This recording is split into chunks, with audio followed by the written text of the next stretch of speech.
I'm Ian, lead designer at Drinkbox Studios, the team behind the Guacamelee series. Now we're working on our new game, an action RPG called Nobody Saves the World.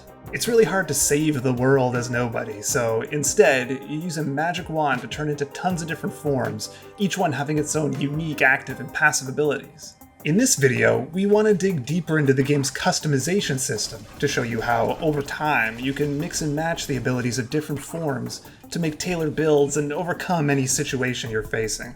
We'll pick up here with the monk form. The monk starts off powerful, he's got a ton of health, and he uses rapid strikes to stun enemies, along with a blast that knocks them away.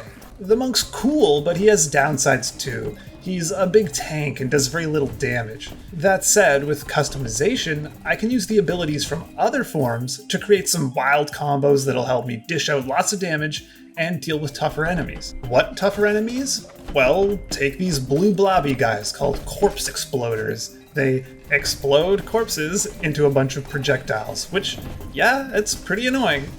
But if I customize my monk, I will definitely find ways to deal with them. So to start, I'm going to equip the Zombite ability.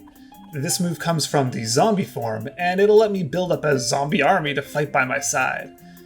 When I zombite an enemy, it infects them, and when infected enemies die, they come back to life as a zombie familiar who can infect other enemies.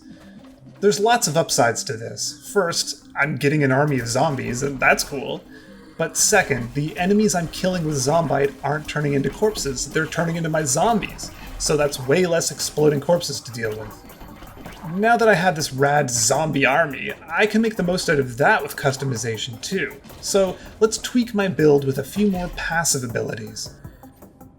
One's called Unstoppable Underlings, and the other, from the Necromancer form, is called Blood Pact. One makes my zombies run faster, and the other will take part of my damage and turn it into healing for my zombies. So now they are speedy and they are gonna live forever.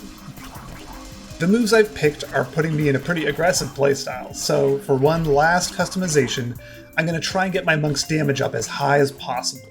This move, also taken from the Necromancer, is called Blood Sacrifice.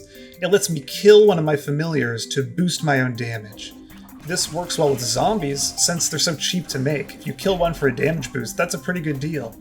And if you recall, Blood Pact turns my damage into healing for them, so the damage boost means I'm actually giving more healing to my zombies.